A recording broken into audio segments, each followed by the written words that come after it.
বাড়িয়ার tomato গাছ কি পাতা কুঁকড়ে যাচ্ছে, দাগ পড়ছে বা গাছ শুকিয়ে যাচ্ছে? কয়েকটি সহজ নিয়ম মানলেই আপনি খুব সহজেই রোগ দমন করে গাছকে সুস্থ রাখতে পারবেন।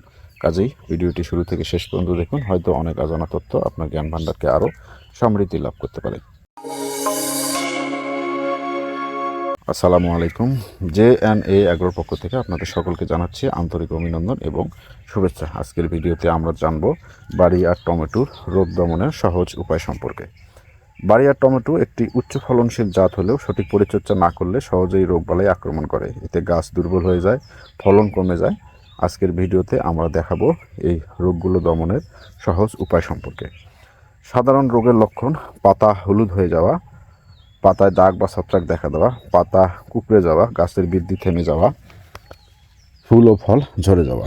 রোগ হওয়ার প্রধান কারণ: অতিরিক্ত পানি জমে থাকা, আগাছা পরিষ্কার না রাখা, অতিরিক্ত নাইট্রোজেন সার ব্যবহার করা, বাতাস চলাচল কম থাকা, পোকামাকড়ের আক্রমণ বেশি হওয়া। জমি ও গাছ পরিষ্কার রাখা: জমি সবসময় পরিষ্কার রাখতে হবে, আগাছা দ্রুত তুলে ফেলতে হবে, আক্রান্ত পাতা কেটে ফেলতে হবে।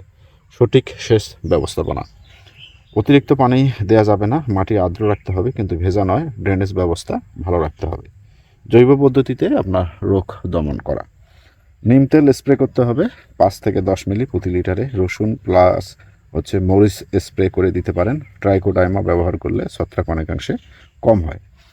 রাসায়নিক দমন পদ্ধতি: ছত্রাকজনিত রোগে অনুমোদিত ফাঙ্গিসাইড ব্যবহার করতে হবে, যেমন কপার অক্সিক্লোরাইড বা ম্যানকোজেব জাতীয় যে ছত্রাকনাশকগুলো আছে সেগুলো ব্যবহার করতে হবে। প্রয়োজনে কৃষি বিশেষজ্ঞর পরামর্শ নিলে সবচেয়ে ভালো হয়।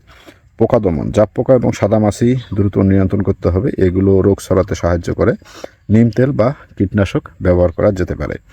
গাছ শক্ত রাখা: সুষম সার ব্যবহার করতে হবে, ক্যালসিয়াম ও বোরন স্প্রে করে দিতে হবে। মাটি শক্ত হলে রোগ অনেকাংশে কমে যায়।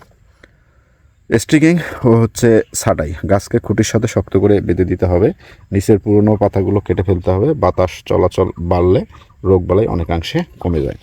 আমার এই যে গাছগুলো দেখছেন, এটা সুন্দরভাবে মালচিং পদ্ধতিতে এবং এ প্যাটার্ন মাচান দিয়ে করা কারণে আমার এই গাছগুলো এখন পর্যন্ত সুস্থ সবল আছে এবং ভালো আছে। আমি নিয়মিত এখানে আগাছা দমন করি এবং রোগ দেখা মাত্রই সেটা প্রতিরোধ করার ব্যবস্থা নেয়ার চেষ্টা করি।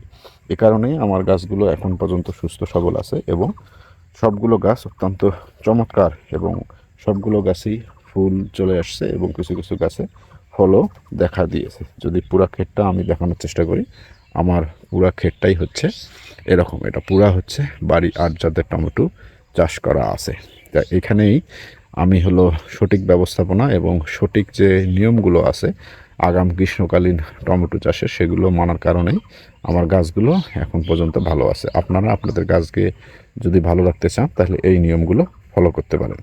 তা বাড়িয়ার টমেটোর রোগ দমন করতে হলে নিয়মিত পরিচর্যা, সঠিক সেচ এবং পরিষ্কার পরিচ্ছন্নতা সবচেয়ে গুরুত্বপূর্ণ।